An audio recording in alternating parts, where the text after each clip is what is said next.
Next up from the break, we have Eric Pellerin. Professor Pellerin's work focuses on, among other things, genre theory, authorship, and Hong Kong cinema. Today we'll be discussing the vicissitudes of Bruce Lee's authorship and stardom. Yes.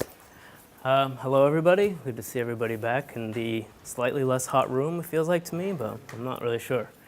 My paper is Bruce Lee as director and the star as author. So in this paper, I use Richard Dyer's approach to star studies from his book Stars, first published in 1979 for the British Film Institute, to analyze Bruce Lee's star power that dominates all of his adult film roles, and argue that Bruce Lee as a star is the author of the films that he is in, both as an actor and as director. I also look at the production methods of Golden Harvest Studios and how their different model of production from the traditional studio model enabled Bruce Lee to set up a satellite company within Golden Harvest and direct his own films after only making 2 films for Golden Harvest in under a year as an actor. So Dyer notes that authorship has long been an issue in film studies in terms of who is to be considered the author of a film. This issue comes up frequently because of the film's industrial production and the hundreds of people that it takes to make a film. So Dyer outlines different types of authorship in the very beginning. Individual authorship, this is the auteur theory, which posits one person as the author. That's usually the director. He says that this is argued that everything in the text can be contributed to the director or other assigned auteur, even though they did not write the script, for example. The script is bent to the director's will in a lot of cases. For Dyer, multiple authorship is similar to individual authorship, except you can attribute different authorial voices to the film, such as director, producer, scriptwriter, star, etc. They may or may not share the same vision with each other. Collective authorship is when a group or team of people are thought of as the author of a film. So Dyer states in this case the group is usually formed around a certain director, like a John Ford or an Ingmar Bergman. He says in this case the relationship between the group and the individual director remains problematic. Corporate authorship is where the organization that produces the films, like studios or Hollywood as a whole, or we can think of Shaw Brothers, will be like a corporate authorship. And he also puts capitalism itself as the authors. The groups making the film carry the larger meaning of the structure they are under. And for our purposes, with Bruce here as a star and then Bruce over there as a director, star as author, Dyer states that the study of stars as authors belongs to the Hollywood production situation, and I would argue that you can transfer this to the Hong Kong production situation. For example, the star's image, publicity, performance style, iconography. He believes the star in films is a semiotic construction, and this construction may exhibit continuities, but it does not mean that the person is responsible for the continuities. They may or may not be. And Dyer illustrates his point most convincingly, I felt, by quoting Patrick McMilligan's study of James Cagney from Cagney, the actor as auteur, at length. So, quote, "The auteur theory can be revised and repurposed with actors in mind. Under certain circumstances, an actor may influence a film as much as a writer, a director, or a producer. Some actors are more influential than others, and there are certain rare few performers whose acting capabilities and screen personas are so powerful that they embody and define the very essence of their films. If an actor is only responsible for acting but is not involved in any of the artistic decisions of filmmaking, then it is accurate surely to refer to the actor as a semi-private icon, a symbol that is manipulated by the writers and directors. But actors who not only influence artistic directions, casting, writing, directing, etc., but demand certain limitations on the basis of their screen personas may justly be regarded as auteurs.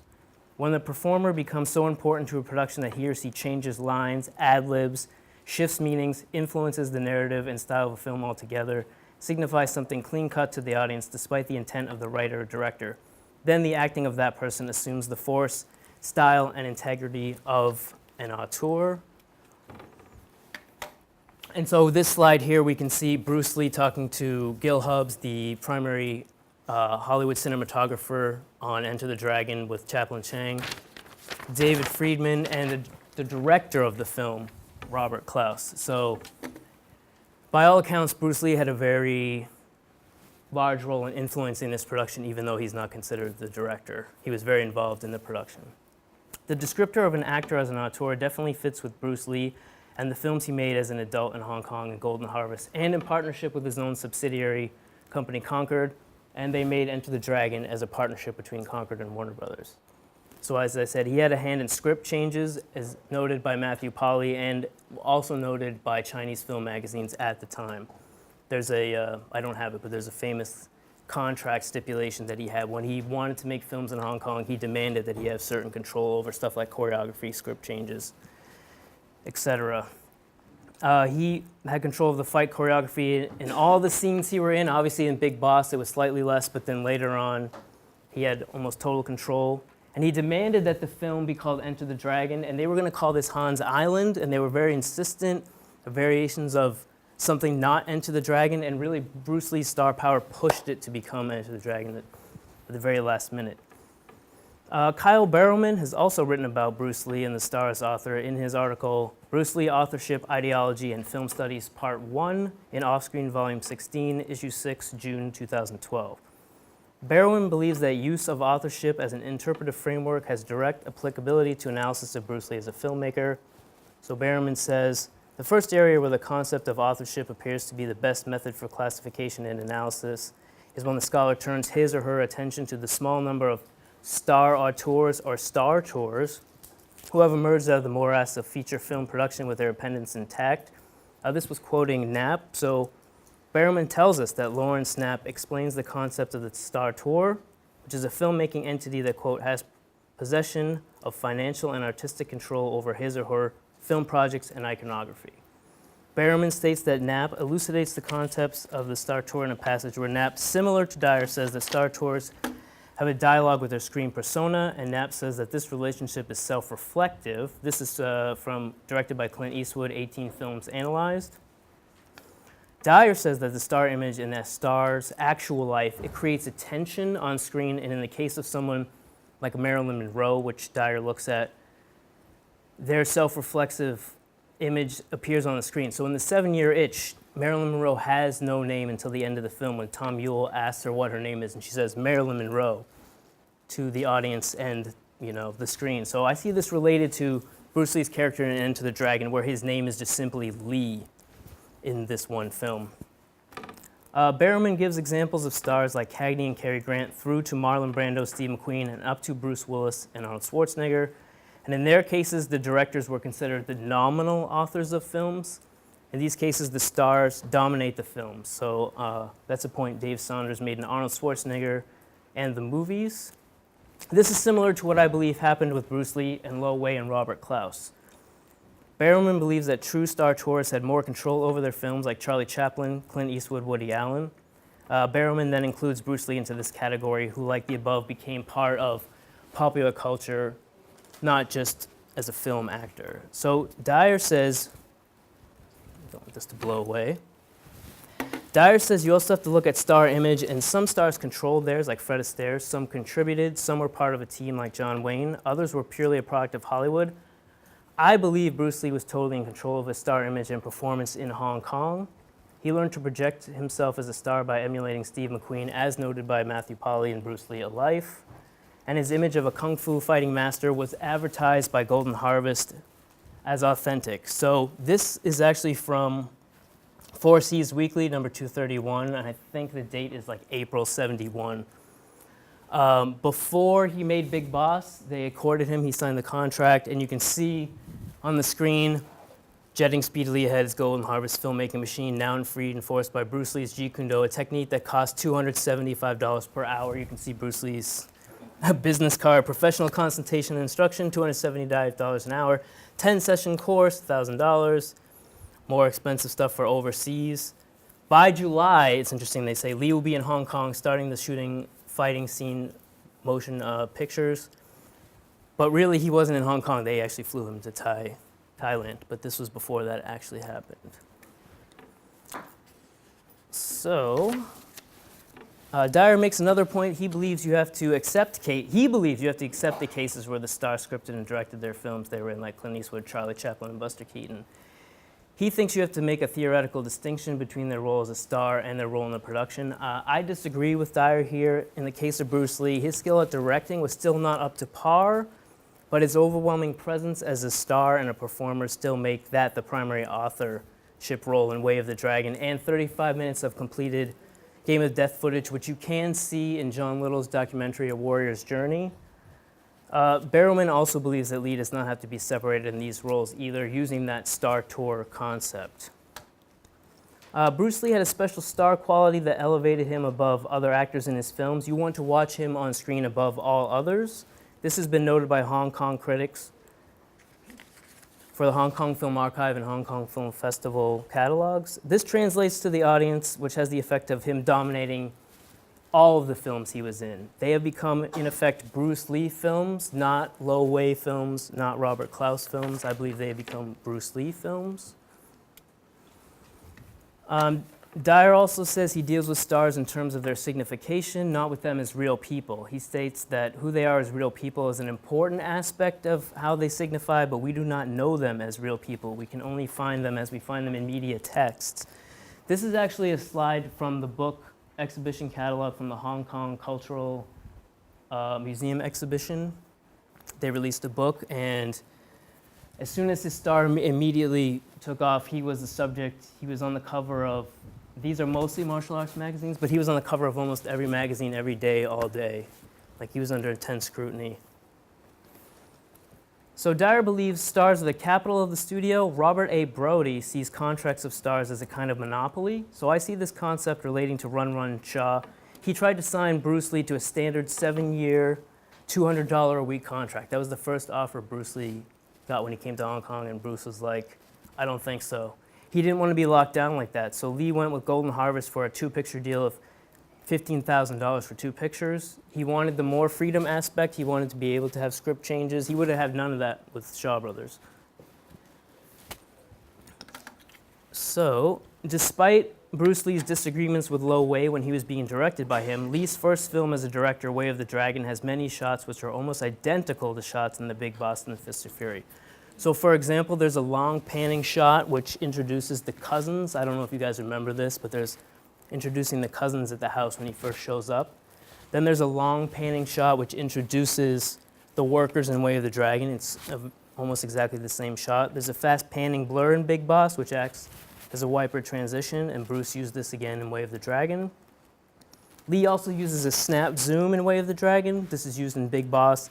It's also used in earlier Shaw Brothers films by directors like Chang Che.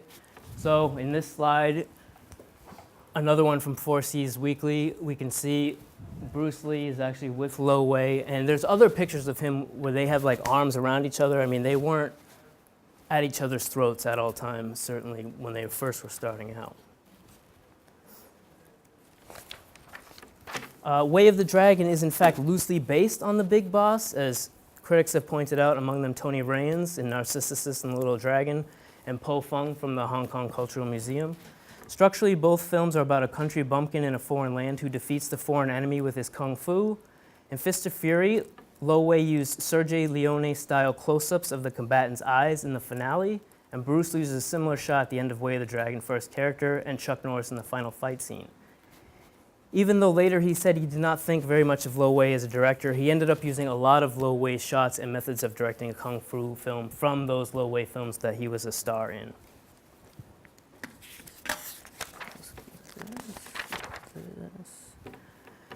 Dyer elaborated on his theory of the star image in a follow-up book, Heavenly Bodies, Film Stars and Society. He said that star images are always extensive, multimedia, intertextual. Not all manifestations are necessarily equal. So Lee had demonstrations on TVB, and his coverage in Golden Harvest magazines and Hong Kong cinema magazines like this one, and tabloids contributed to his star image at the time in Hong Kong, while he was alive. This is all the stuff that I'm talking about is while he was alive, not after he had passed away. Also, his reputation as a real martial artist were the part of his star image, and Dyer also said in the case of Marilyn Monroe, she may have well become, before everything else, an emblematic figure. Her symbolic meaning was outrunning what was actually happening in her films. This is what happened with Bruce Lee. A lot of people have heard of Bruce Lee. They may know what he looks like, but more and more people have not seen a full Bruce Lee from beginning to end film.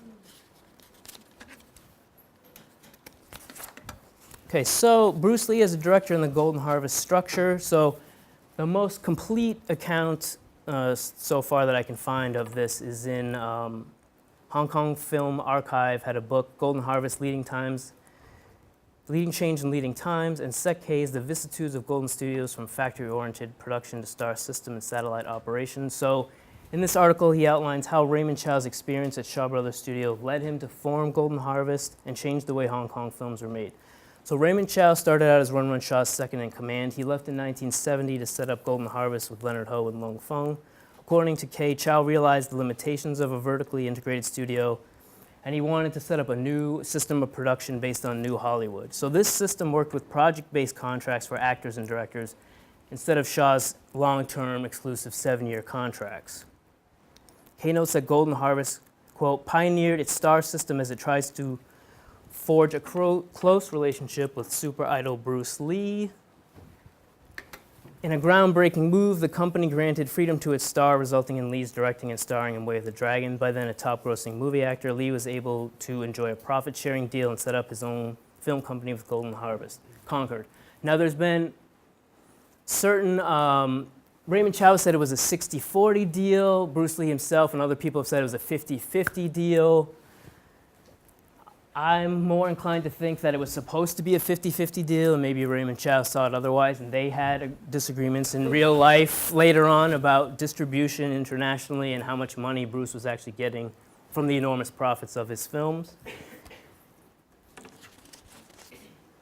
So Chow said, I use the Hollywood model as a guideline to work with many directors and producers, giving them a great degree of freedom for room for development. We were the first company that operated on the system back then, meeting Hong Kong. He broke with that Shaw Brothers classical Hollywood factory style. He wanted to do a new Hollywood, star-based, short-term contracts. So this is the original poster. The reason I put this here is you see a Concord production and then Golden Harvest, but later iterations of this posters take away the Concord, which was Bruce Lee's company, and they just put the plain Golden Harvest logo on. That was another contention that Bruce had with Raymond Chow. He wasn't too keen on that. You know, he's like, hey, we were supposed to be partners. So when he decided to make that film, the approach that he was using to direct was similar to how he developed Jeet Kune Do. He bought books dealing with almost every martial art for Jeet Kune Do. For direction, as noted by Bruce Thomas in Bruce Lee Fighting Spirit, he bought and read a dozen books dealing with all aspects of filmmaking. So in this slide, real briefly, we can talk about this later, but these are actually some of the books that he read and used. And I would be interested in looking at the annotations that Shannon Lee has somewhere in their archive to see what he gleaned from these books. But they're mostly technical manuals from like 1950s, 1970s, stuff that he could have bought at the time. Lee told Raymond Chow after he expressed that Bruce might not be ready to be a director that he was partners with Chow and he would listen to any suggestions he had. They had chosen Japanese cinematographer Tadashi Nishimoto, which you can see in the glasses here, Bruce and Raymond on location in Rome. Lee told a journalist in Singapore, this is the first time I have decided to direct a film, and on the whole, I must say, satisfied with the result. Nevertheless, there is, of course, room for improvement. I've read a lot of books on cinematography, and I know what I want. I tell the cameraman what I have in mind, but usually I leave the technical work to him. I must admit I am no specialist. So despite this, there are noticeable errors in Way of the Dragon. There's out-of-focus shots, like when Lee sees the boy eating the ice cream at the Rome airport. I don't know if you guys have seen that international cut. The whole shot is almost out of focus. There's misses in choreography visible to the audience. There's an unintentional jump cut when Lee is pulling himself up from a full bend. So because of these visible technical errors, a lot of critics look at Way of the Dragon and consider Lee to be not a very good director. So Law Carr said in an essay about Michael Hoy from 1984, even though Lee directed Way of the Dragon and Unfinished Game of Death, he's not commonly thought of as a good director. Stephen Teo said in Hong Kong Cinema Extra Dimensions that Way of the Dragon is really a flawed and transitional work, which now must remain Lee's testament, a reminder of themes which could have been developed further with more assurance had he lived. So it is possible to watch the full 35 minutes of Game of Death footage that Bruce Lee shot, like I mentioned, in John Little's A Warrior's Journey. Tadashi Nishimoto also shot this in October '74. In this footage, the choreography is tighter than Way of the Dragon. There are no visible misses in choreography or off-rhythm sequences between actors.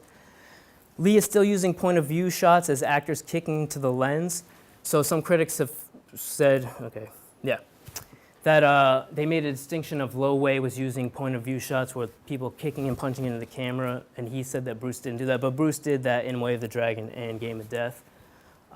Lee uses montage to show techniques, a wide shot into a close shot, breaking the Hapkido experts back. So I feel like he was becoming a better director at this point already. We can see more promise.